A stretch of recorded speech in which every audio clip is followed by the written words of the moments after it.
وهدانا وقراداتي لا نبينا ربي وفقنا ووفق بما تهوي قولا وكلك وما وزكي كلا حلالا دائما ومغفلا يا قوما صلى الله وسلم على النبي سيدنا محمد وآله وصحبه أجمعين صلى الله وسلم على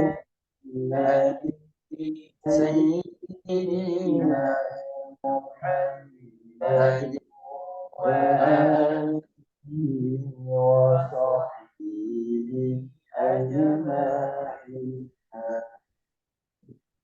Baik, langsung memasuki materi kepada Ustaz Zuhdi Mubarak, kami persilahkan. Baik, bismillahirrahmanirrahim. Alhamdulillah wassalatu wassalamu ala Rasulillah amma ba'd. Nas'alullah at-tawfiq wal inayah was-siyanah wal inabah wad-dawam 'ala al-mukarramat. Rabbi yassir wa la tu'assir, Rabbi tamim bil khair wa la hawla wa la quwwata illa billahil 'aliyyil 'azim. Fa inna natabarra'u min hawlina wa quwwatina ila walhamdulillahi rabbil alamin.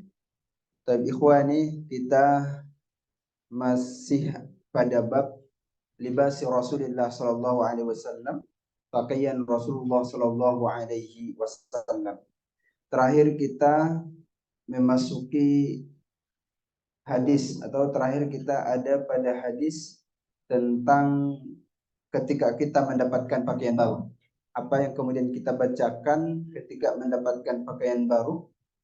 Allahumma lakal hamdu kama kasautanihi as'aluka khairahu wa khaira ma suni'ala wa a'udzu bika min syarri ma suni'ala. Baik, barakallahu fikum. Terus apalagi doanya yang satunya ketika memakai pakaian agar kemudian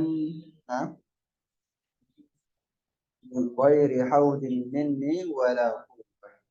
Apa faedahnya? Ya, Allah ampuni kesalahan kita yang telah lalu. Baik. Selanjutnya kita memasuki hadis berikutnya yang diriwayatkan daripada Anas bin Malik. Wa bihi ila qala haddatsana Muhammad bin Bashar qala haddatsana Mu'adz bin Hisham qala haddatsani abi an Qatadah an Anas bin Malik qala كان أحب الثياب إلى رسول الله صلى الله عليه وسلم يلبسه الحبرة. Ya, jadi pakaian yang paling disukai oleh Rasulullah sallallahu alaihi wasallam adalah al-hibarah. Apa itu hibarah? Ya, itu hibarah adalah pakaian yang terbuat daripada katun, ya, terbuat daripada katun. Itu sangat disukai oleh Rasulullah sallallahu alaihi wasallam. Kenapa? Karena ada hiasan di situ. Ya, jadi Rasulullah juga suka suka memakai daripada melihat keindahannya. Makna daripada hibarah adalah at-tazyin, yaitu pakaian yang indah yang ada hiasannya. Nah, makanya Rasulullah juga kalau pakaian-pakaian beliau itu tidak tidak selalu polos, ya, tidak selalu polos. Ada juga kemudian digabungkan dengan warna lain. Nah, begitu pakaian daripada Rasulullah. Wa bihi qala haddatsana Mahmud bin Ghailan qala haddatsana Abdul Razzaq qala haddatsana Sufyan an Auni ibni Abi Juhaifah an Abi qala ra'aitu an-nabiy sallallahu alaihi wasallam wa alaihi hullatun hamra alaihi wasallam, dan beliau memakai pakaian yang warna merah. Ya, beliau memakai pakaian yang merah. Ka'anni anzuru ila bariqis saqai. Seakan-akan aku melihat putihnya betis beliau. Nah, seakan-akan aku melihat putihnya betis beliau. Jadi Rasulullah memakai warna merah dan kulit beliau juga putih. Kenapa enggak terlihat indah? Pasti sangat terlihat indah. Qala Sufyan, kemudian Sufyan berkata, Uraha hibarah, saya meyakini itu adalah pakaian daripada hibarah. Ya, saya meyakini itu adalah pakaian daripada hibarah. Ini ucapan daripada Sufyan. Pakaian yang dipakaikan oleh Rasulullah yang berwarna merah itu adalah pakaian daripada hibarah. وبه إليه قال حدثنا علي بن حشرم قال حدثنا عيسى بن يونس عن إسرائيل عن أبي إسحاق عن البراء بن عازب قال ما رأيت أحدا من الناس أحسن في حلة حمراء. Saya tidak melihat seorang pun dari manusia yang lebih indah memakai pakaian merah min Rasulillah daripada Rasulullah. Jadi tidak ada yang lebih indah yang menggunakan pakaian merah daripada Rasulullah. In kanat jummatuhu la tadribu qariban min mankibai. Dari jika rambutnya ya sampai pada daripada pundaknya. Rambut Rasulullah sampai pada pundaknya itu menambah keindahan daripada Rasulullah sallallahu alaihi wasallam. Nah, kemudian hadis berikutnya adalah hadis warna daripada jubah beliau yang berbeda, bukan warna merah lagi pakaian yang ini. An haddatsana Muhammad bin Bashar qala haddatsana Abdul Rahman bin Mahdi qala haddatsana Ubaidullah bin Iyad an abihi an Abi Rimsah qala ra'aitu an-nabiy sallallahu alaihi wasallam wa alaihi burdani akhdaran. Ra'aitu an-nabiy sallallahu alaihi wasallam. Saya melihat Nabi sallallahu alaihi wasallam wa alaihi burdani akhdaran, dan saya melihat beliau memakai dua pakaian berwarna hijau. Nah, beliau memakai pakaian yang berwarna hijau. Jadi memang Rasulullah ada kalanya warna merah, ada kalanya kemudian warna hitam, ada kalanya warna hijau. Nah, sama seperti kita juga demikian. Tapi ada pakaian yang sangat dianjurkan oleh Rasulullah. Ya, pasti ada pakaian yang sangat dianjurkan oleh Rasulullah di samping daripada pakaian-pakaian yang kemudian digunakan oleh beliau. وبه إليه قال حدثنا عبد بن حميد قال حدثنا عفان بن مسلم قال حدثنا عبد الله بن حسان العنبري عن جدتيه دحيبة وعليبة عن قيلة بنت مخرمة. Jadi Duhaibah dan Ulaibah itu nama orang. Dua kakek daripada Ambari, jaddataihi dua nenek daripada Ambari, Duhaibah wa Ulaibah an Qailah binti Makhramah. Qalat, beliau berkata, ra'aitu an-nabiy sallallahu alaihi wasallam wa alaihi asmal. Asmal, ya. Nanti kalau mau kasih nama anak juga kasih nama Asmal. Apa artinya? Asmal itu artinya kain yang dilepas, artinya pakaian yang tidak dijahit sama sekali. Itu asmal. Tidak ada jahit, pakaian yang tidak ada sambungan antara satu sama lainnya. Ya. Baik. Ra'aitu an-nabiy sallallahu alaihi wasallam wa alaihi asmalu mulayyataini kanata biza'faran wa qad nafadatuhu. Ya, saya melihat Nabi sallallahu alaihi wasallam beliau memakai pakaian tenun yang lusuh. Ya. Beliau memakai pakaian tenun yang lusuh. Nah, ya, belum dijahit. Ya. Memakai pakaian tenun yang lusuh yang belum dijahit. Kanata bi za'faran, yang mana keduanya diberi warna za'faran. Yang mana keduanya diberi warna za'faran. Jadi Rasulullah memakai pakaian tenun yang agak lusuh, ya, dan kemudian belum dijahit, dan juga keduanya diberikan warna za'faran. Waqad nafadathu, tapi tidak terlalu warna za'faran murni, tapi nafadathu, dikibas-kibaskan agar warnanya itu agak berkurang. Begitu. Nah, ini menandakan bahwa betapa besarnya ketawadukan daripada Rasulullah SAW. Jadi nanti di bab akhir, ya, di bab akhir daripada kitab ini, kita kalau melihat ketawadukan Rasulullah pasti kita tidak bisa menahan air mata. bagaimana Rasulullah itu ketawadukannya. Ada orang yang datang, ya Rasulullah, saya butuh hajat, saya butuh kepada Anda. Tapi kata Rasulullah, kita janjiannya di mana? Ya, kita janjiannya di sini saja, kata sahabat tersebut. Baik, saya yang datang ke sana. Nah, gitu. Rasulullah seperti itu. Jadi ketawadukan Rasulullah itu, ya bahkan satu tempat makan dengan sahabat yang lainnya itu dilakukan oleh Rasulullah. Kemudian ada yang punya hajat di mana? Ya, Rasulullah keluar memenuhi daripada hajat para sahabatnya, memenuhi daripada hajat daripada umatnya. Makanya nanti di bab berikutnya, insya Allah kita semoga sampai. Nah, di bab berikutnya Rasulullah itu membagi waktunya. Ya, ketika Aisyah itu ditanya bagaimana Rasulullah membagi waktunya, kemudian dijawab bahwa Rasulullah membagi waktunya itu membagi waktu untuk ibadah, membagi waktu untuk untuk keluarga, dan juga satu bagian lagi untuk dirinya sendiri. Jadi Aisyah mengatakan Rasulullah membagi waktu untuk keluarga, membagi waktu untuk ibadah, dan juga waktu untuk dirinya sendiri. Terus kata Aisyah, yang waktu untuk dirinya sendiri dibagi juga, ya, dibagi untuk kepada umatnya, dibagi untuk para sahabatnya. Jadi ada 3 bagian, untuk ibadah, kemudian untuk keluarga, lalu kemudian untuk dirinya Rasulullah sendiri. Tapi yang untuk dirinya itu dibagi 2 juga, yaitu untuk para sahabat sebahagiannya, untuk para umat sebahagiannya, baru tersisa sedikit lagi untuk dirinya sendiri. Nah, seperti itu. Nah, ini adalah menunjukkan ketawadukan daripada Rasulullah SAW. Ya, di dalam riwayat lain yang seperti kita sampaikan, bahwa Rasulullah itu kadang datang mendatangi ke rumah orang lain, ke rumah umatnya atau sahabatnya demi memenuhi daripada panggilannya.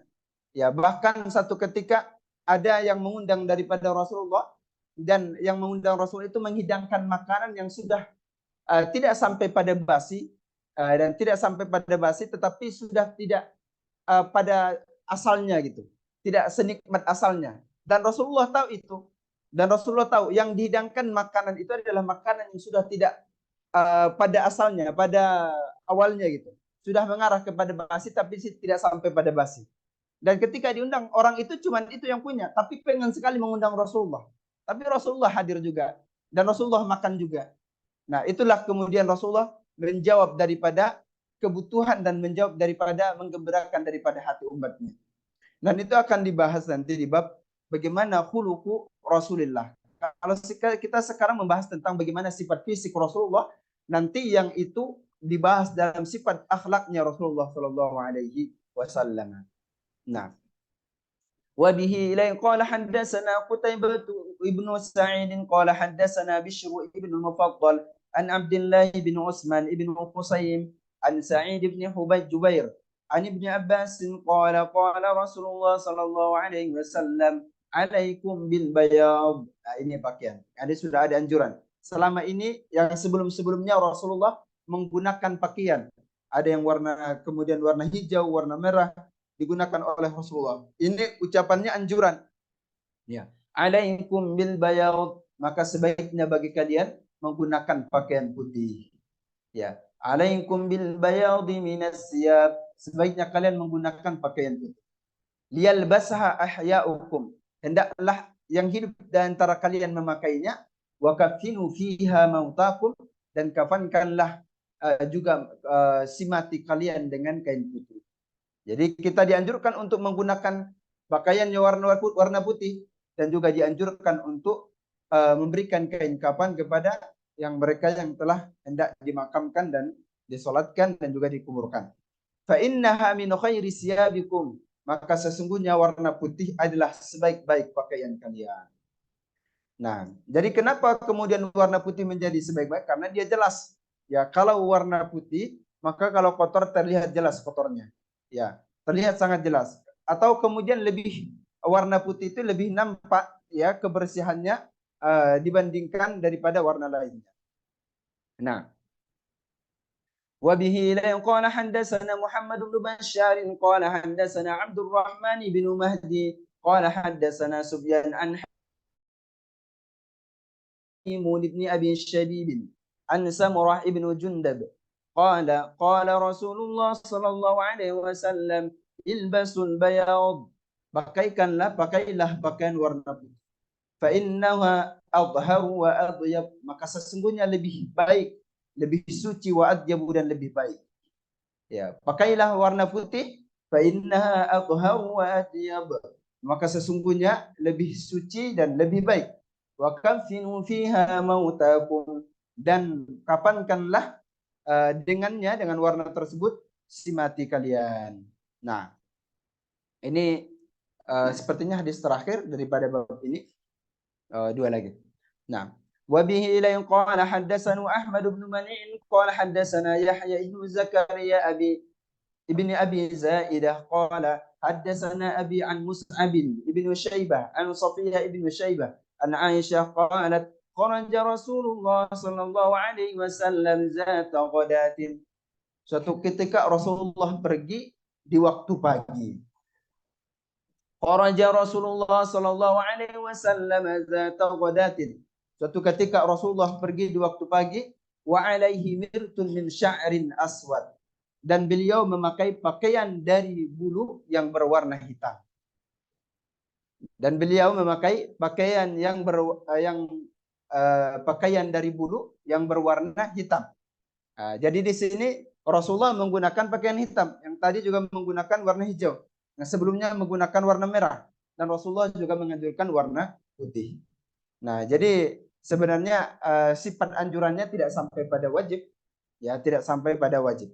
Nah, dan Rasulullah sudah mencontohkan pakaian yang kemudian digunakan oleh Rasulullah sallallahu alaihi wasallam.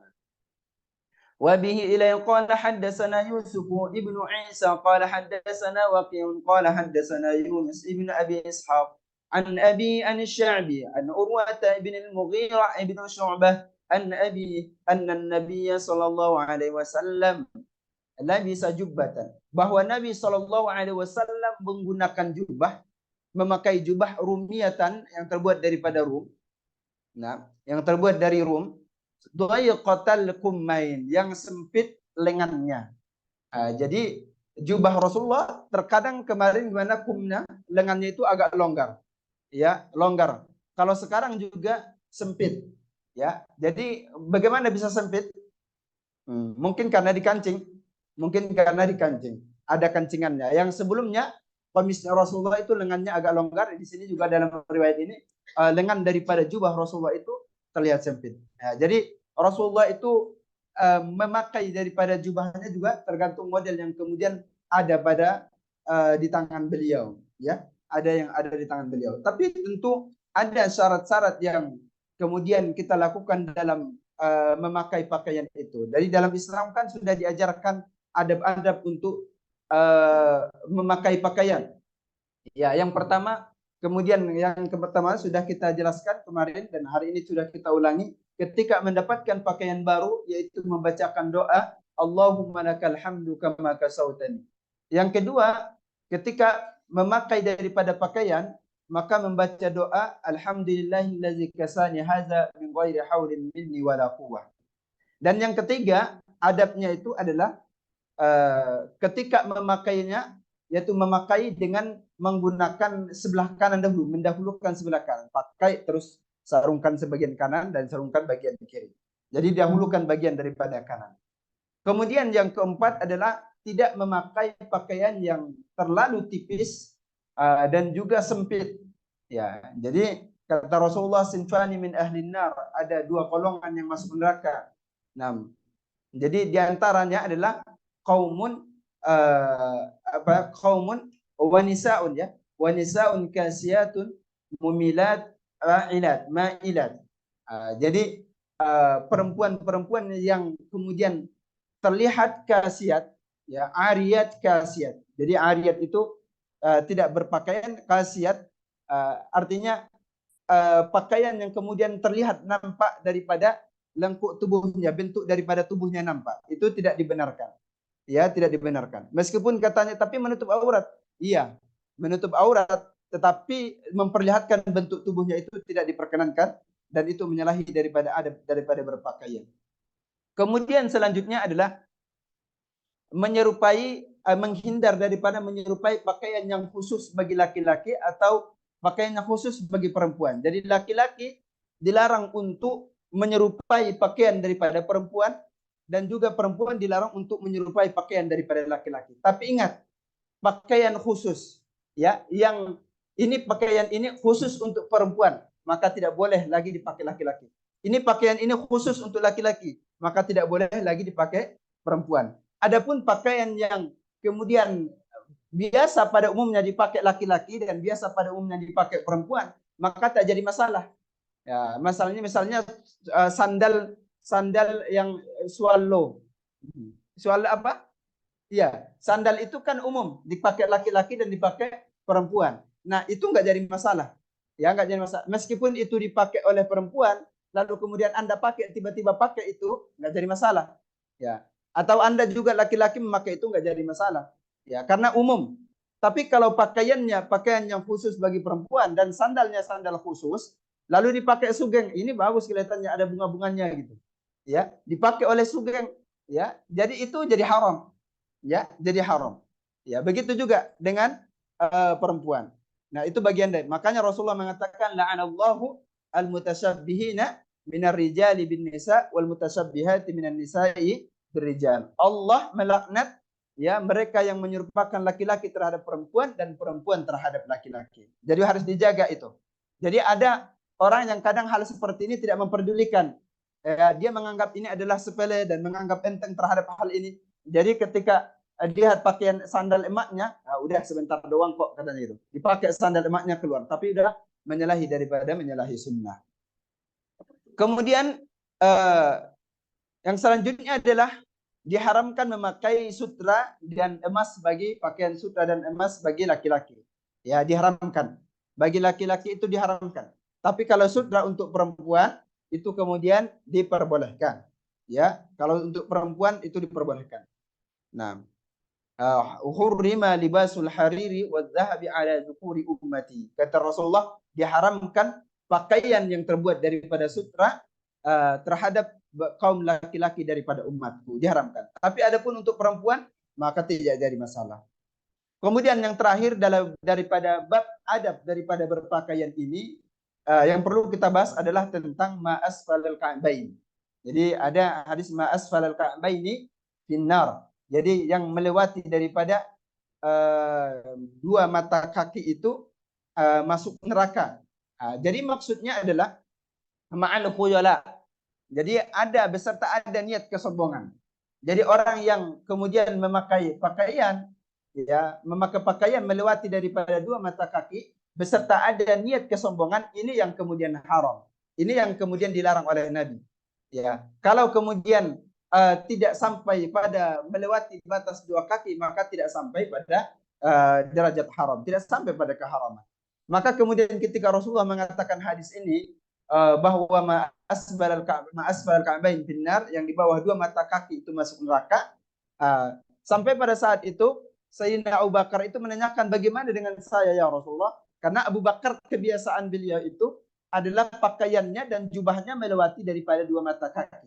Ya, karena melewati daripada dua mata kaki, lalu kemudian Rasulullah mengatakan, Abu Bakar itu dikecualikan. Karena memang Abu Bakar bukan ada kesombongan di situ, bukan ada niat kesombongan di situ. Jadi pada masa itu ada niat-niat yang mereka memakai pakaian lewat di atas dua kaki, ada bersamaan dengan niat kesombongan. Ada bersamaan dengan niat tersebut. Maka itu yang menjadikan haram. Ya, tetapi adapun untuk hati-hatinya, sebaiknya bagi kita mengusahakan pakaiannya jangan sampai kemudian lewat di atas mata dua kaki, ya, untuk laki-laki. Kalaupun untuk perempuan dianjurkan tetap harus melewati mata daripada dua kaki, atau enggak pakai kaos kaki. Nah, seperti itu. Barakallahu fikum. Jadi itu yang kemudian adab-adab daripada berpakaian, seputar daripada berpakaian. Kita ulangi bersama. Yang pertama yaitu berdoa ketika mendapatkan pakaian yang baru. Doanya apa? Allahumma lakal hamdu kama kasautanihi as'aluka khairahu wa khairu ma suni'alah wa a'udzubika min syarrihi wa syarri ma suni'alah. Yang kedua berdoa ketika berpakaian. Alhamdulillahillazi kasani hadza min ghairi haulin minni wala quwwah. Yang ketiga adalah mendahulukan bagian kanan. Ya, ketika berpakaian mendahulukan bagian kanan. Kemudian yang keempat, tidak memakai pakaian yang sempit dan terbuka. Ya, yang kelima adalah menjauhi, menyerupai pakaian laki-laki bagi perempuan dan pakaian perempuan untuk laki-laki. Kemudian yang keenam membahas tentang ma'asfal ka'bain. Yang ketujuh yaitu membahas daripada keharaman harir, keharaman sutra bagi laki-laki atau pakaian sutra bagi laki-laki. Allah jazakumullah khair. Sekarang kita memasuki daripada bab khufnya Rasulullah. Setelah bab khuf ini kita masuk pada bab sandalnya Rasulullah, lalu kemudian pada bab cincin daripada Rasulullah. Ya, cincinnya Rasulullah. Mudah-mudahan sampai. Khuf ini yang digunakan pada masa dahulu dan sekarang pun masih ada yang menggunakan. Sepatu yang digunakan terkadang kebutuhannya ketika hendak musafir. Ya, di sepatu yang digunakan ini lalu kemudian nanti ketika sudah digunakan berwuduknya cukup hanya mengusap bagian daripada sepatu tersebut. Cukup hanya mengusap. Jadi tidak perlu dibasahin kaki dan kaki kanan atau kirinya, tidak perlu dibasahin, cukup diusap bagian daripada sepatunya. Jadi tentu ada syarat-syaratnya, ya. Yang pertama syaratnya itu harus dipakai sampai pada batas wajibnya wudhu itu. Jadi dari kaki sampai kemudian mata kaki itu harus. Kemudian yang kedua, tidak mudah rusak. Jadi pakainya sepatunya itu tidak mudah rusak. Jangan kira-kira kalau diperkirakan kalau saya pakai ini cuma sebentar jadi rusak, itu nggak boleh. Jadi perkiraan agak tahan lama dia, agak tahan. Taib. Yang ketiga adalah sepatunya harus suci. Ya, sepatunya harus suci. Itu bagian daripada syaratnya. Jadi pertama harus suci, yang kemudian harus kuat dan utuh, yang kemudian harus menutup bagian yang wajib dibasuh daripada kaki. Itu diantara syarat untuk memakai daripada khuf. Ya, jadi itu biasa digunakan orang ketika hendak musafir agar meringankan daripada musafir dan perjalanan mereka. Ya, nanti kalau berwudu, membasuh muka seperti biasa, membasuh tangan seperti biasa, membasuh telinga dan kepala juga seperti biasa. Cuman nanti membasuh khufnya, dia cukup membasuh bagian daripada sepatunya saja, ya, tidak dengan kakinya, tidak dengan kakinya. Itu rukhsah. Jadi ada yang kemudian batas waktunya 3 hari 3 malam, itu bagi mereka yang musafir, dan ada batas waktunya 1 hari 1 malam mereka yang tidak musafir, memakai khuf tapi tidak musafir. Ya, misalnya dia butuh sekali karena cuaca sangat dingin sekali, lalu kemudian dia memakai khuf. Nah, nanti ketika berwudu cukup membasuh bagian daripada sepatunya, tapi ketika dalam dipasangkan di kakinya, ya, dalam dipasangkan di kakinya. Dan ada yang kemudian musafir. Jadi batas waktu yang musafir itu 3 hari 3 malam, dan yang tidak musafir itu 1 hari 1 malam. Sepertinya antum sudah belajar ini dalam bab fikih, ya. Pernah belajar ini? Alhamdulillah. Baik. Sudah pernah praktek bagaimana mengusapnya? Belum. Akhir Rifat pernah praktekkan itu? Belum. Coba di sini. Dari praktekkan mengusap daripada khuf. Nah.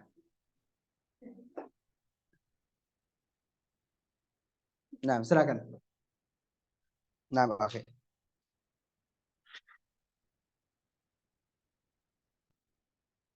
Ya Allah, silakan. Nah, kakinya menghadap sana.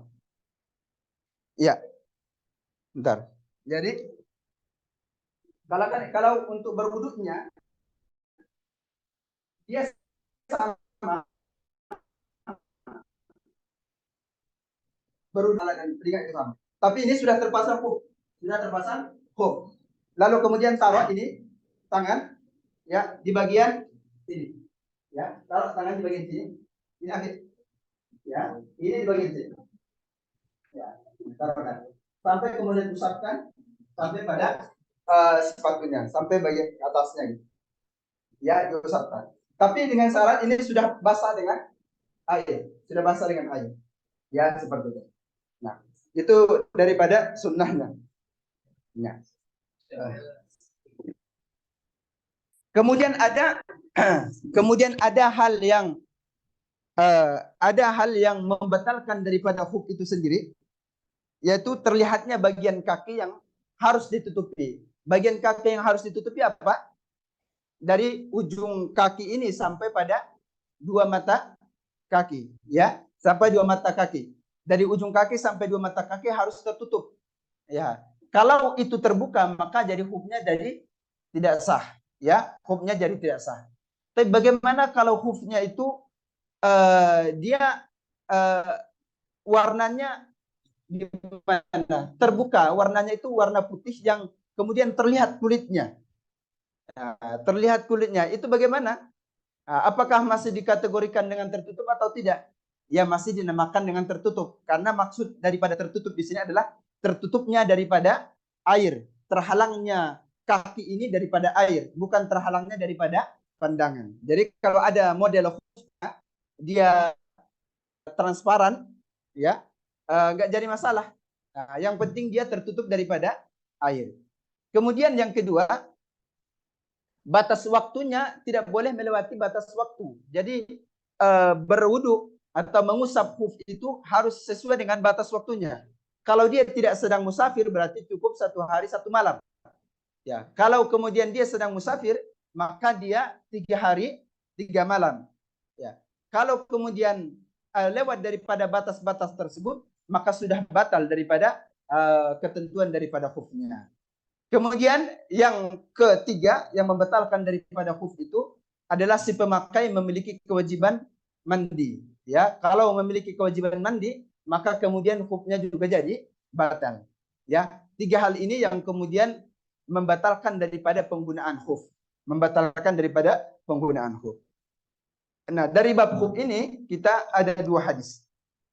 Nah, وبه إلى قال حدثنا حناد بن السري قال حدثنا وقيع عن الحم ابن صالح عن هجير ابن عبد الله بن بريدة عن أبيه أن النجاشي أهدى للنبي صلى الله عليه وسلم خفين, bahwa An-Najashi menghadiahkan kepada Nabi sallallahu alaihi wasallam 2 khuf aswadaini yang warna hitam, sadajaini, falabisahuma summa tawaddu'a wa masaha alaihi. Kemudian beliau memakai keduanya, kemudian berwudu dan menyapuh daripada keduanya. Nah, An-Najashi siapa beliau? Nah, An-Najashi adalah nama beliau Ashamah. Ya. Nama beliau Ashamah. Itu nama beliau.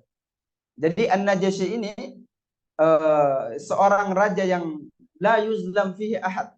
Kata Rasulullah ketika menyifati daripada An-Najashi, An-Najashi adalah seorang raja yang tidak dizolimi seorang pun di sana. Maka ketika umat Islam yang kemudian disakiti pada masa-masa awal dakwah Islam itu,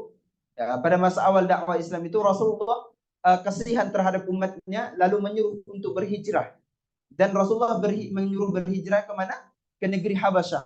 Karena Rasulullah tahu bahwa di Habasyah itu tidak dizolimi oleh seorang pun di sana.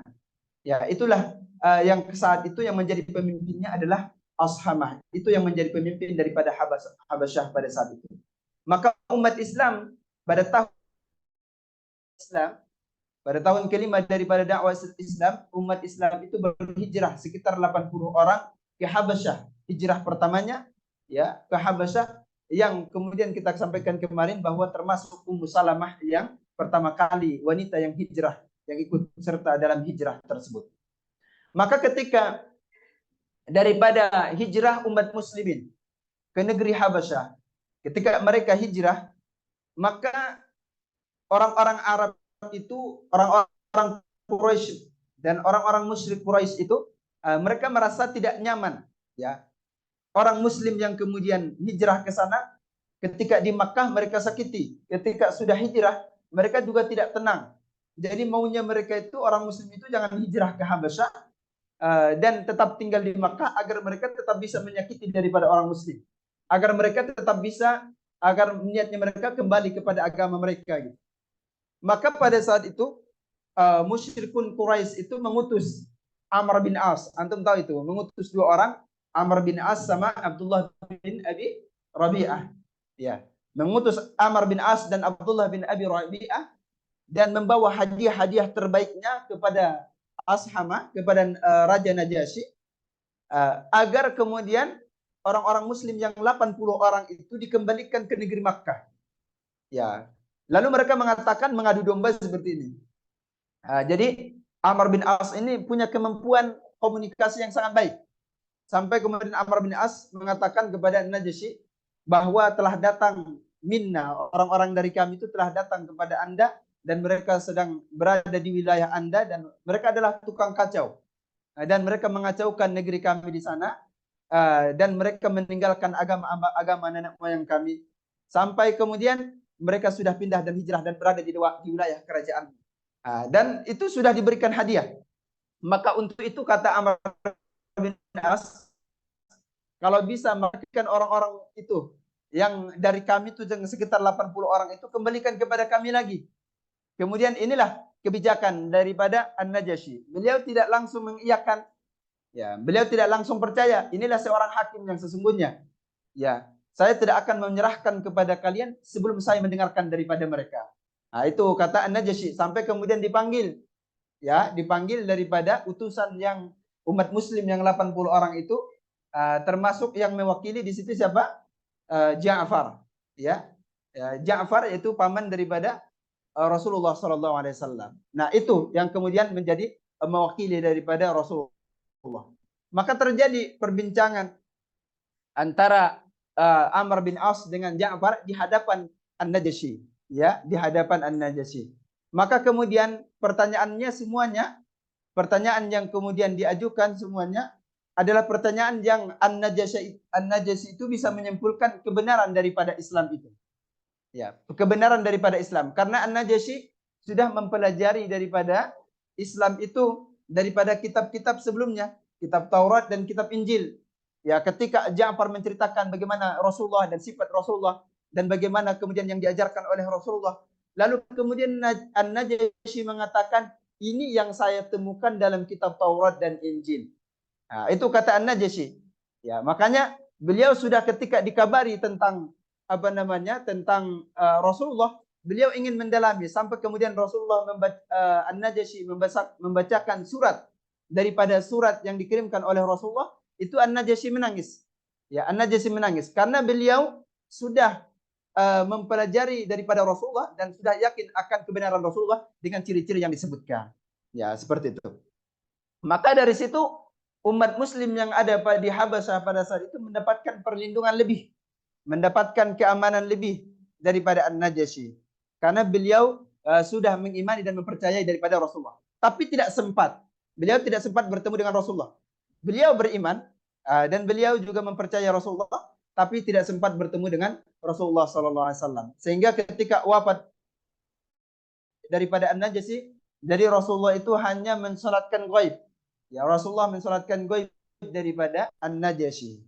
Nah, maka kedudukan An-Najasyi itu jadi apa kira-kira? Jadi sahabat atau tabi'in atau tabi'in? Dari sahabat atau tidak? Kenapa tidak jadi sahabat? Karena tidak pernah berjumpa dengan Rasulullah. Karena definisi sahabat itu adalah seorang yang berjumpa dengan Rasulullah, beriman kepada Rasulullah, dan meninggal dalam keadaan iman dan Islam. Maka itu adalah definisi sahabat. Jadi kalau An-Najasyi, dia beriman kepada Rasulullah, dan meninggal dalam keadaan iman dan Islam, tapi tidak berjumpa dengan Rasulullah, maka tidak dikategorikan sebagai sahabat Nabi SAW. Nah, ada orang yang berjumpa dengan Rasulullah, tapi berjumpanya dengan Rasulullah itu saat Rasulullah sudah wafat sebelum dimakamkan, dan dia beriman kepada Rasulullah dan meninggal dalam keadaan iman. Apakah dikategorikan sahabat? Tidak, ya, tidak dikategorikan sahabat, karena dia bertemunya dengan Rasulullah saat Rasulullah sudah wafat dan meninggal. Nah, ada orang yang kemudian dia berjumpa dengan Rasulullah dan beriman kepada Rasulullah, lalu kemudian dia murtad. Setelah dia murtad, maka di saat Rasulullah sudah meninggal, maka dia masuk Islam kembali. Apakah dia dikategorikan sahabat? tidak dikategorikan sahabat. Karena orang yang murtad menggugurkan derajat dia sebagai seorang sahabat. Ya, itulah mulianya derajat sahabat. Makanya derajat sahabat itu semuanya mendapatkan doa dan ada dalam Al-Qur'an. Radhiyallahu anhum. Ya. Gimana ayatnya? Minal muhajirin wal ansar. Gimana itu ayatnya? Siapa yang ingat? Gimana? Wasabiquna al-awwaluna minal muhajirin wal ansar. Terus gimana akhi Haika? Nah. Radhiyallahu anhum. Seluruh merata mendapatkan doa daripada Al-Qur'an, mendapatkan keridhaan daripada Allah Ta'ala. Maka derajatnya sangat mulia sekali. Derajatnya sangat mulia sekali. Allah yazikumul khair. Nah. Taib. Falabisahuma summa tawadda'a wa masaha alaihima. Wa bihi ila qala haddatsana Qutaibah bin Sa'id qala. Jadi An-Najshi menghadiahkan apa? Khuf kepada Rasulullah. Sekarang ada lagi yang menghadiahkan kepada Rasulullah yaitu dihyah. Dihyatul kalaf. Ya, jangan ada yang mengira bahwa dihyatul kalbi itu sangat erat hubungannya dengan anjing, kalbun anjing gitu. Jangan dikira seperti itu, enggak. Ya, dihyatul kalb itu adalah al-Kulaib itu nama daripada sebuah kabilah. Ya, bukan nama daripada ada hubungannya dengan binatang gitu, enggak seperti itu. Haddatsana Qutaibah bin Sa'id qala haddatsana Yahya ibnu Zakaria ibnu Abi Zaidah an al-Hasan ibnu Ayyash an Abi Ishaq an Sya'bi qala al-Mughirah ibnu Syu'bah ahda dihyatu. Ya, dihyah menghadiahkan lin Nabi sallallahu alaihi wasallam kepada Nabi sallallahu alaihi wasallam khuffaini dua khuf. Ya. Dihyah menghadiahkan kepada Nabi sallallahu alaihi wasallam dua khuf. Falabisahuma, kemudian beliau memakai keduanya. Wa qala Israil, kemudian Israil mengatakan an Jabir an Amir, daripada Jabir dan Amir, wa jubbatan falabisahuma, dan hadiahkan juga jubbah. Jadi yang dihadiahkan oleh dihyah itu bukan hanya dua khuf tapi juga menghadiahkan jubbah. Ya, hatta takharraqa la yadri an-nabi, sampai kemudian jubah itu koyak. Ya, sampai kemudian jubah itu koyak. La yadri an-nabi azakiyun huma amla. Nabi tidak mengetahui apakah kain yang diberikan itu terbuat dari kulit yang disembelih atau tidak. Ya, jadi apakah kain yang diberikan kepada Nabi terbuat daripada kulit yang disembelih atau tidak? Nabi tidak mengetahui. Jadi dengan dihyah menghadiahkan itu, ya cukup bagi Nabi husnuzon terhadap yang diberikan oleh dihyah. Tidak memperdalam dan tidak memperjelas ya daripada yang dihadiahkan kepada beliau. Qala Abu Isa wa Abu Ishaq, hadza huwa Abu Ishaq Asy-Syaibani wa ismuhu Sulaiman. Nah, Allah yazikumul khair. Barakallahu fikum jami'an. Baik, babu ma jaa fi na'li Rasulillah sallallahu alaihi wasallam. Gimana akhi? Antum masih kuat? Akhi Niko masih kuat? Yakin? Nah, Delphi mana? Dibantu akhi, coba bantu baca.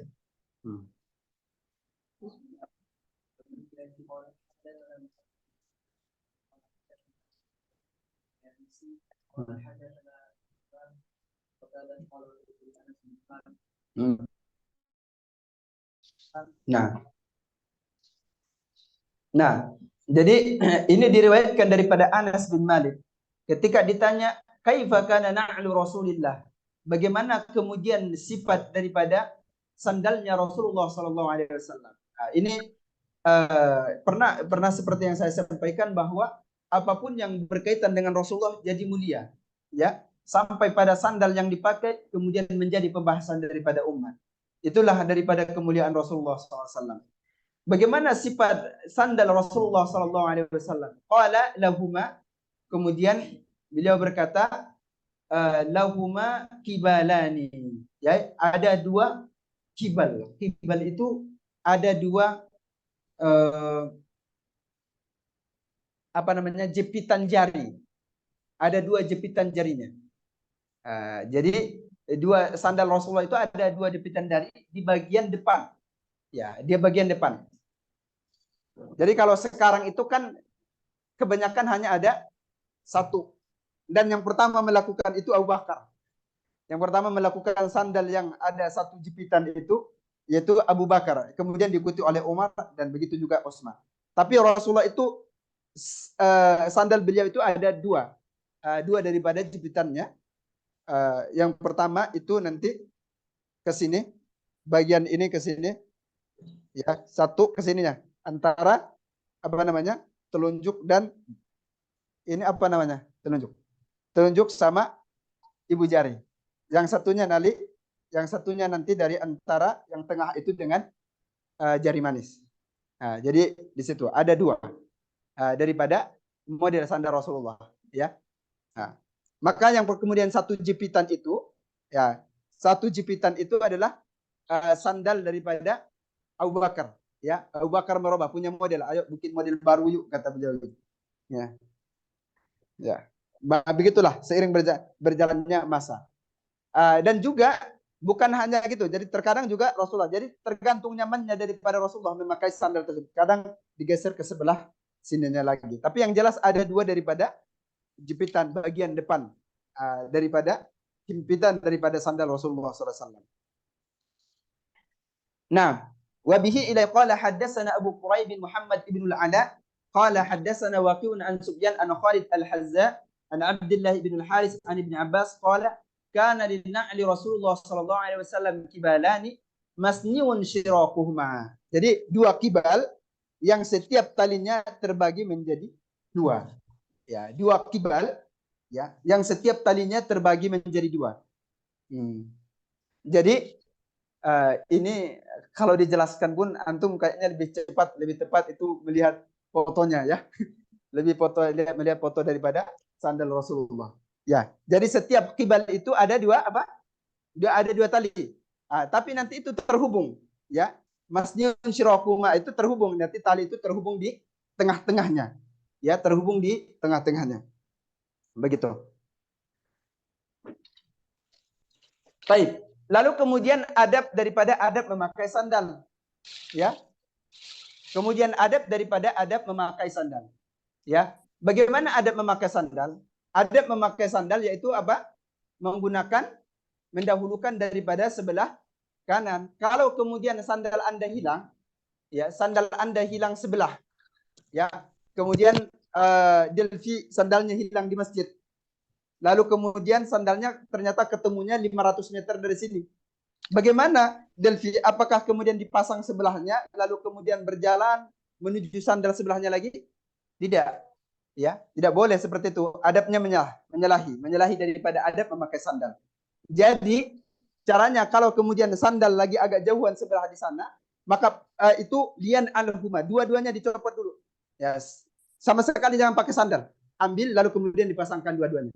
Kan ada orang kadang sekitar 5 meter atau 10 meter dekat kok dipasang sandal sebelah, kemudian satu kaki pakai sandal, satunya lagi nggak pakai sandal, dia berjalan. Dia berjalan. Sunnahnya bukan demikian. Ya, sunnahnya bukan demikian. Kata Rasulullah, lian al-huma, ada kalanya hanya memilih dua-duanya dicopot atau kemudian dipasang dua-duanya. Ya. Paham nggak kira-kira akhi Sawit? Mana Sabit? Nah. Paham akhi Sawit ya?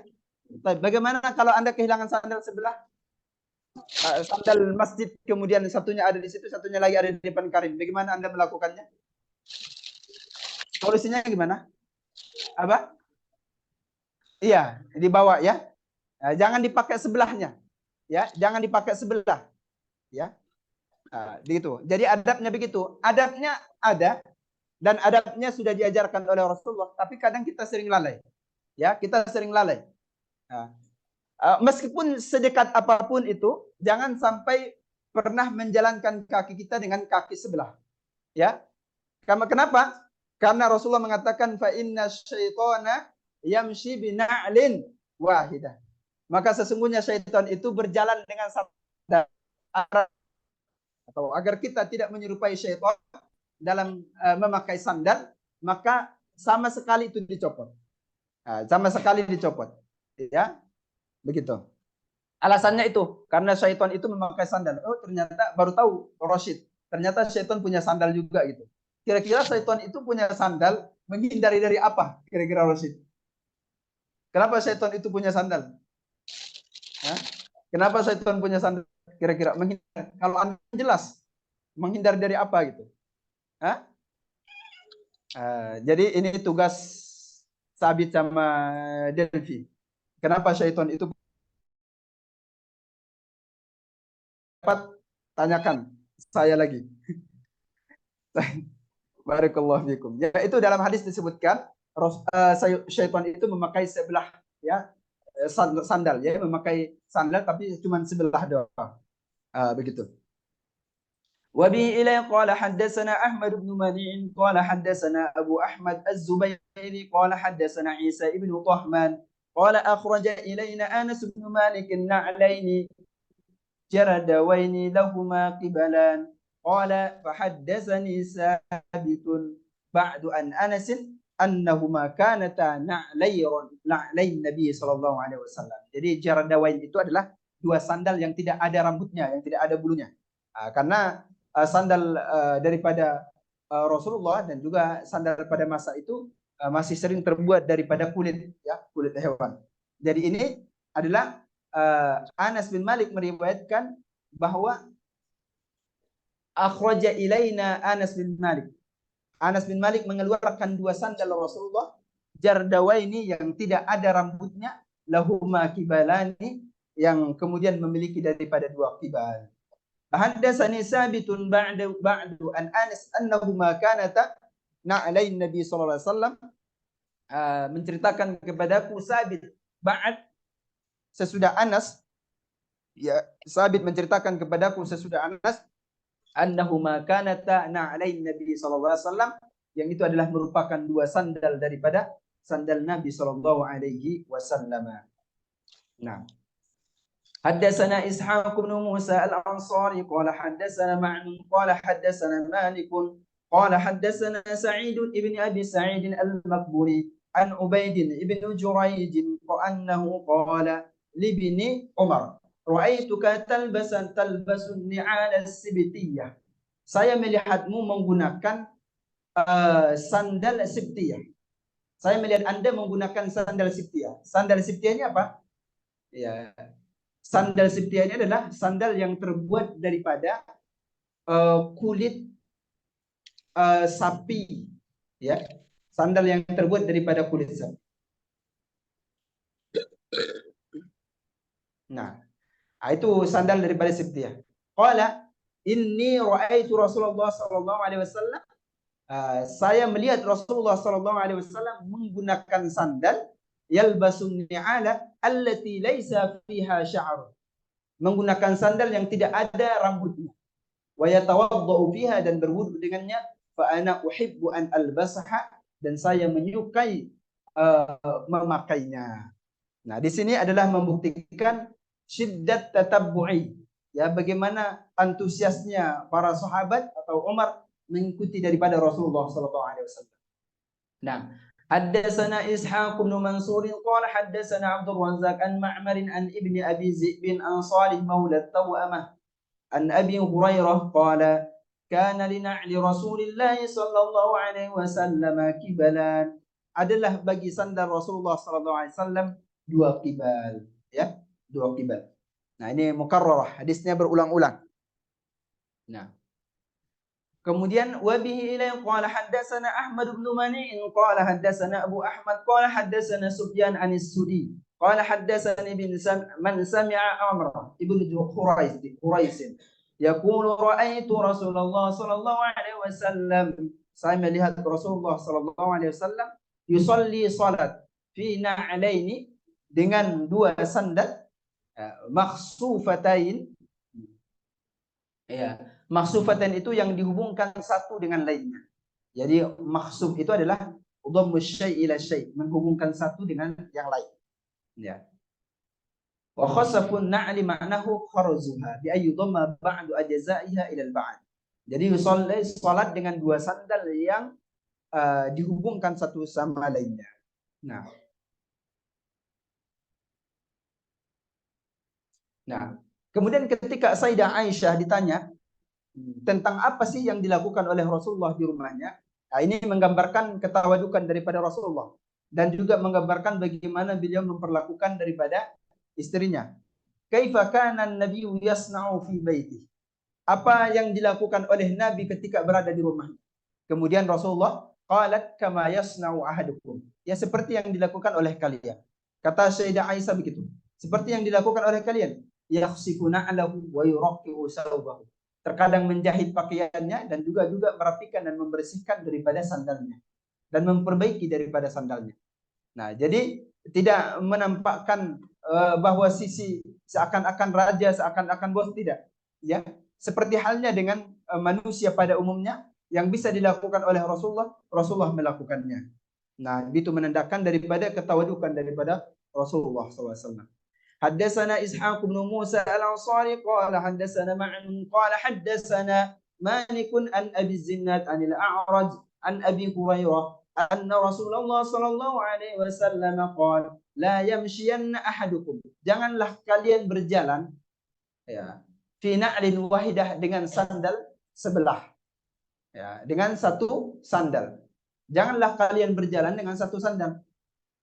Liun ilhuma jami'an, hendaklah mencopot keduanya secara bersamaan. Au liyuhfihima jami'an, bukan, hendaklah memakai keduanya secara bersamaan atau mencopot keduanya secara bersamaan. Ini yang kemudian kita sebutkan tadi, tidak dianjurkan untuk memakai sandal sebelah, ya, tidak dianjurkan untuk memakai sandal sebelah. Anjurannya kalau tidak memakai sandal dua-duanya, ya setidaknya kalau memakai sandal dua-duanya sekaligus atau sama sekali tidak daripada dua-duanya. Ini hikmahnya apa? Ini adalah hikmahnya karena Rasulullah itu mengajarkan daripada keadilan. Ya, sampai pada tubuh kita pun Rasulullah mengajarkan keadilan. Ya, jadi agar kemudian satunya kemudian terlindungi, satunya tidak terlindungi, atau satunya gimana gitu. Pokoknya dua-duanya harus ada keseimbangan.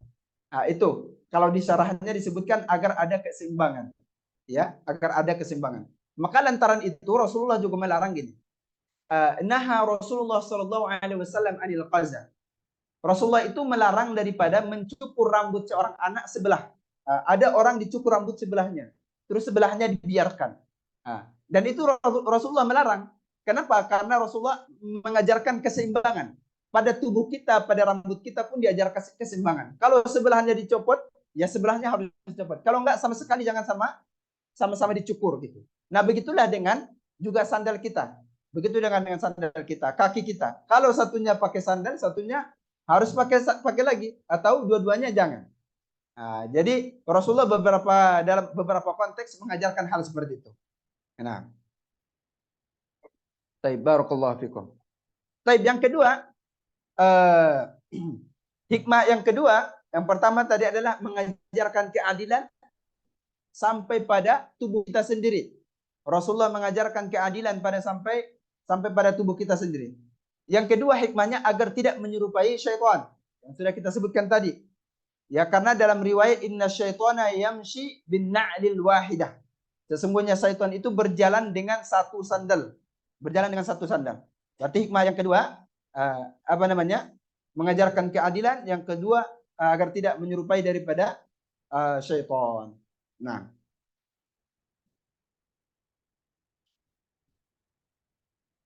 طيب بارك الله فيكم جميعا. وبه إليه قال حدثنا إسحاق بن موسى قال حدثنا معن قال حدثنا مالك عن أبي الزبير عن جابر أن النبي صلى الله عليه وسلم نهى أن يأكل, melarang memakan, yakni ar-rajula bishimalihi. Jadi melarang memakan dengan sebelah kiri. Aw yamshi fi na'lin wahidah, atau berjalan dengan satu sandal. Itu dilarang daripada Rasulullah sallallahu alaihi wasallam. Berapa hadis lagi akhi bab ini? Dua lagi. Nah, wa bihi ila qala hadatsana Qutaibah an Malik di sini apa? Apa yang kemarin saya jelaskan tentang hadis ini? Tahwilus sanad. Apa itu tahwilus sanad akhi Talfi? Nah, وحدثنا إسحاق بن موسى قال حدثنا معن قال حدثنا مالك عن أبي الزناد عن الأعرج عن أبي هريرة أن النبي صلى الله عليه وسلم قال إذا انتعل أحدكم فليبدأ باليمين. Apabila memakai sandal salah seorang kalian, maka hendaklah memulai dari sebelah kanan. Apabila memakai sandal salah seorang kalian, maka hendaklah memulai dari sebelah kanan. Wa idza naza'a falyabda bishimal. Apabila mencopotnya, maka mulailah dengan sebelah kiri. Gunakan dahulukan sebelah kanan. Apabila mencopotnya, dahulukan sebelah kiri. Faltakunil yumna awwaluhuma tun'ad. Maka bagian sebelah kanan yang pertama kali dipakai, wa akhiruhuma tunza, dan yang paling terakhir dicabut. Ya. Maka bagian sebelah kanan yang pertama kali dipakai dan yang paling terakhir dicopot daripada sandalnya. Jadi kanan paling awal digunakan dipakai dan paling akhir dicopot. Nah. Wabi ilai qala haddatsana Abu Musa Muhammad bin Musanna qala haddatsana Muhammad ibnu Ja'far qala haddatsana Syu'bah qala haddatsana Ash'as wa huwa ibnu Abi Sya'sa an abihi an Masruq an Aisyah qalat kana Rasulullah sallallahu alaihi wasallam, adalah Rasulullah sallallahu alaihi wasallam yuhibbu tayammuna mastata, menyukai mendahulukan kanan sebisa mungkin, fi tarajjulihi, ketika menyisir rambut, wa tana'ulihi, dan memakai sandal, wa tuhurihi, dan bertoharahnya dan bersucinya. Jadi Rasulullah mendahulukan, dengan sangat menyukai mendahulukan bagian kanan dibanding daripada bagian kiri. Nah, terakhir ini adalah hadis yang berkaitan dengan sandal, bagaimana Abu Bakar yang pertama kali membuat satu jepitan sandal. Wa bihi ila qala haddatsana Muhammad bin Marzuq Abu Abdullah qala haddatsana Abu Abdurrahman bin Qais Abu Muawiyah qala haddatsana Hisham an Muhammad an Abi Hurairah qala kana li na'li Rasulillah sallallahu alaihi wasallam kiblan. Jadi adalah bagi na'al, bagi sandal Rasulullah sallallahu alaihi wasallam dua kibal. Ya, dua kibal. Wa Abi Bakar wa Umar, dan Abu Bakar dan Umar, wa awwalu man aqada 'aqdan wahidan Utsman. Afwan, berarti ana salah tadi. Dan yang paling pertama membuat satu ikatan itu adalah Utsman. Berarti Abu Bakar dan Umar tadi masih sama dengan Rasulullah, ya. Masih dua kibal. Sandalnya Abu Bakar dan sandalnya Umar adalah masih sama dengan Rasulullah SAW. Tapi yang pertama kali menggunakan satu ikatan itu adalah Sayyidina Utsman radhiyallahu anhu. Nah, barakallahu fikum jami'an. Cukup ya? Cukup kira-kira? Akhi Sabit? Nah. Gimana akhi Suke? Ala rohatikum. Ini bab cincin Rasulullah SAW. Sifat cincinnya daripada Rasulullah.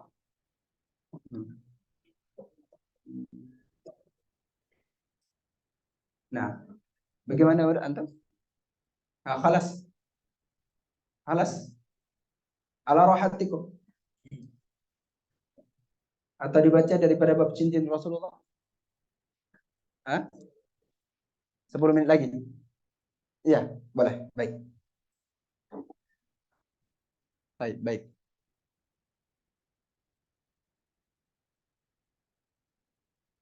Baik, kemudian bab selanjutnya adalah babu maja'a fi zikri khatami Rasulillah sallallahu alaihi wasallam, bab tentang sifat cincin daripada Rasulullah sallallahu alaihi wasallam. Jadi kenapa sih Rasulullah itu menggunakan cincin? Ya. Jadi sebelumnya itu Rasulullah tidak menggunakan cincin, lalu kemudian memutuskan untuk menggunakan cincin. Ya, dan Rasulullah juga cincinnya bermacam-macam. Ya, berbagai model. Cincin daripada Rasulullah berbagai model. Jadi awal penyebab Rasulullah memakai cincin itu adalah ketika kemudian dikasih tahu kepada Rasulullah bahwa para raja itu ya tidak menerima surat kecuali ada stempelnya. Kecuali ada stempelnya.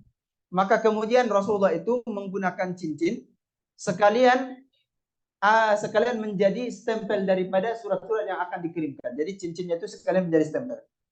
Nah, jadi Jadi begitu. Nanti adabnya seperti apa dan bagian mana kemudian yang dipasangkan oleh Rasulullah itu dibahas dalam hadis ini.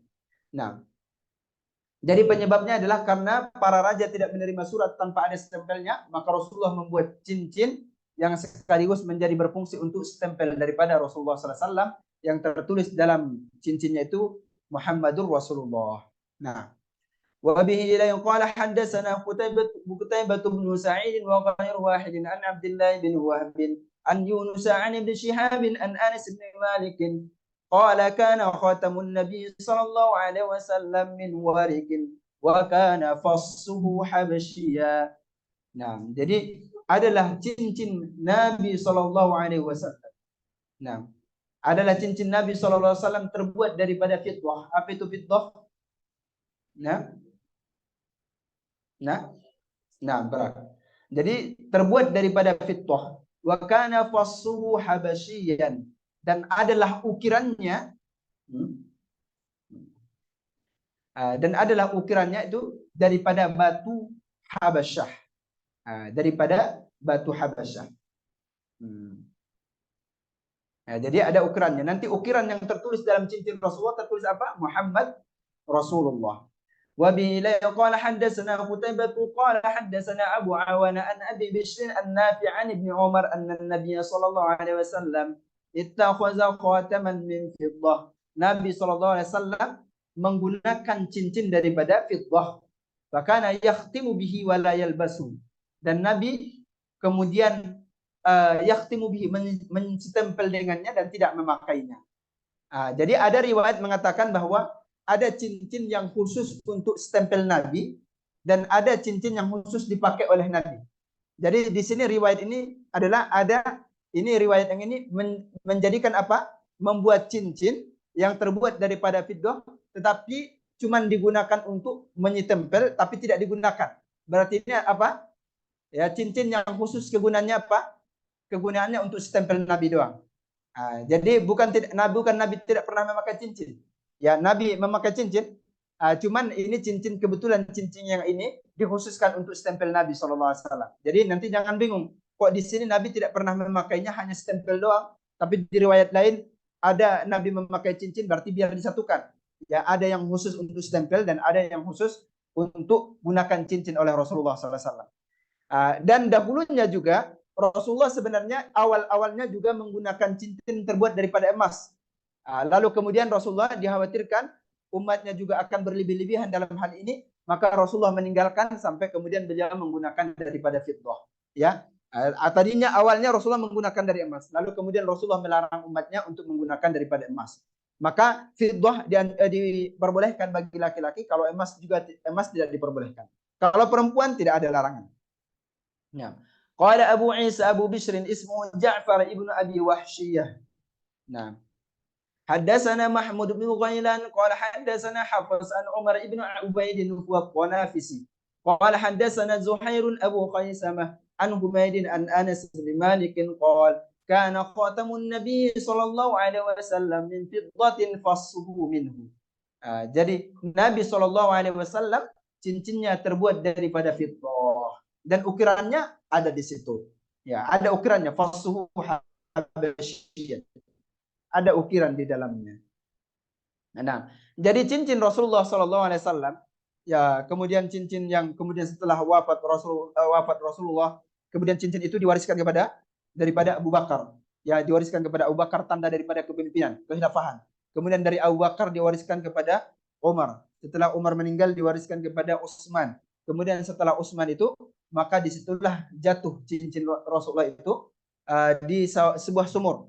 Ya, jatuh cincin Rasulullah di sebuah sumur sampai kemudian Sayyidina Utsman mengerahkan seluruh tenaganya untuk mencari cincinnya namun tidak ketemu. Ya, cincin yang jatuh ke dalam sumur itu seluruh tenaga dikeluarkan. Bukan Sayyidina Utsman itu lalai, bukan Sayyidina Utsman itu tidak mau mencari, tapi mau gimana lagi? Sudah dikerahkan seluruh tenaga tapi tidak ketemu lagi cincinnya. Tapi kesempatan itu diambil oleh para munafikun. Kesempatan itu diambil oleh mereka untuk memfitnah daripada Sayyidina Utsman. Jadi Sayyidina Utsman itu lalai dan Sayyidina Utsman itu muqassir, tidak terlalu memperdulikan warisan daripada Rasulullah, sehingga ada yang mulai mengompori hal tersebut bahwa Sayyidina Utsman itu tidak amanah dalam menjaga amanah Rasulullah. Di situ setelah hilangnya cincin Nabi di tangan daripada Sayyidina Utsman. Ya, ada. Jadi sumur apa namanya? Bi'ru apa lupa saya, jatuhnya daripada cincin Rasulullah. Dan nah sekarang masih biasa di Madinah itu masih biasa orang mengunjungi tempat itu, ya tempat jatuhnya cincin daripada Rasulullah waktu dijatuhkan daripada Sayyidina Utsman. Ya, mas sekarang masih banyak orang yang tahu, oh di sini letaknya gitu. Letak jatuhnya cincin Rasulullah itu masih di situ dan dikasih tanda ada pohon-pohon kurmanya atau gimana. Saya pernah lihat di videonya gitu. Insya Allah, ya Allah anugerahi untuk langsung. Nah, hadis berikutnya, wa bi ila qala haddatsana Ishaq bin Mansur qala haddatsana Mu'adz ibn Hisham qala haddatsani abi an Qatadah an Anas bin Malik qala lamma arada Rasulullah sallallahu alaihi wasallam ay yaktuba ila al-ajami qila lah. Nah, ini sebabnya tadi. Ketika Rasulullah sallallahu alaihi wasallam hendak menulis surat kepada ajam, yaitu orang yang di luar Arab, menulis surat kepada orang yang di luar Arab, ya, qila lahu, kemudian ada yang mengatakan kepadanya. Jadi ketika Rasulullah hendak menulis surat kepada orang yang di luar daripada bangsa Arab, kemudian dikatakan kepadanya, innal ajama la yaqbaluna illa kitaban alaihi khatam. Sesungguhnya orang ajam itu tidak menerima surat kalau tidak ada stempelnya, kecuali ada stempelnya. Jadi surat yang diterima itu harus ada stempelnya. Itu yang diterima oleh orang ajam. Fastana'a khataman. Lalu kemudian beliau membuat cincin, yang membuat stempel.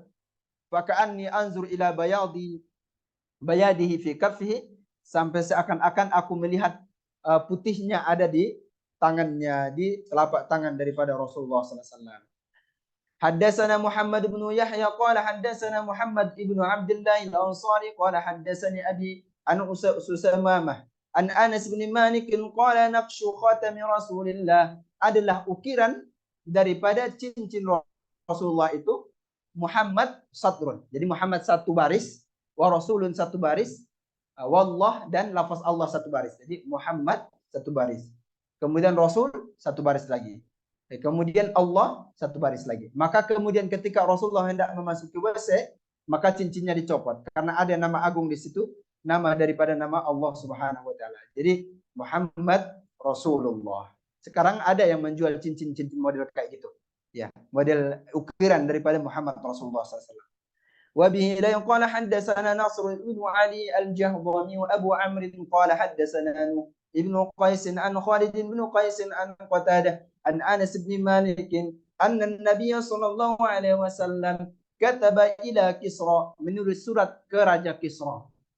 Nabi sallallahu alaihi wasallam menulis surat ke Kisra wa Qaisar wan Najashi wan Najashi.